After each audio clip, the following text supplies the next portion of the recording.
नमस्कार. तर आज आपण सरावासाठी एक प्रश्न बघणार आहोत. तर इथे आपल्याला एक गाळलेले पद आहे. त्या गाळलेल्या पदाजागी कोणती संख्या येणार आहे हे शोधायचे आहे. तर आपण ही आकृतीमध्ये बघू शकता संख्या कशा आहेत. वरच्या त्रिकोणामध्ये पहिल्या 7, 15, 31, 63 आणि 127 अशी संख्या आहे आणि आपल्याला त्या प्रश्नचिन्हाच्या त्रिकोणात कोणती संख्या येईल हे ओळखायचे आहे.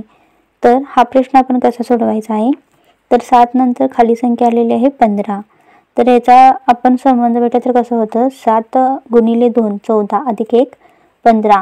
जर ही टेक्निक जर आपण खालच्या संख्येसाठी वापरली तर 15 गुणिले 2 30 अधिक 1 31 अशी संख्या मिळते.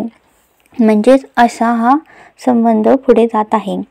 तर पुढे कसं होईल, 31 गुणिले 2 62 अधिक 1 63. 63 गुणिले 2 किती येणार आहे, 126. 126 अधिक 1 127 ती संख्या आहे त्या त्रिकोणात. तर जी गाळलेली संख्या आहे तिच्यासाठी आपण काय करणार आहोत, तर 127 गुणिले 2 जी संख्या येईल अधिक 1 जी संख्या असेल ती त्या प्रश्नचिन्हाच्या जागी येणार आहे.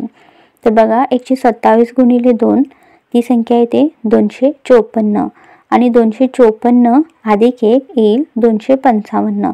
तर या प्रश्नासाठी जे उत्तर आहे 255 जो आहे आपला पर्याय क्रमांक 4. धन्यवाद.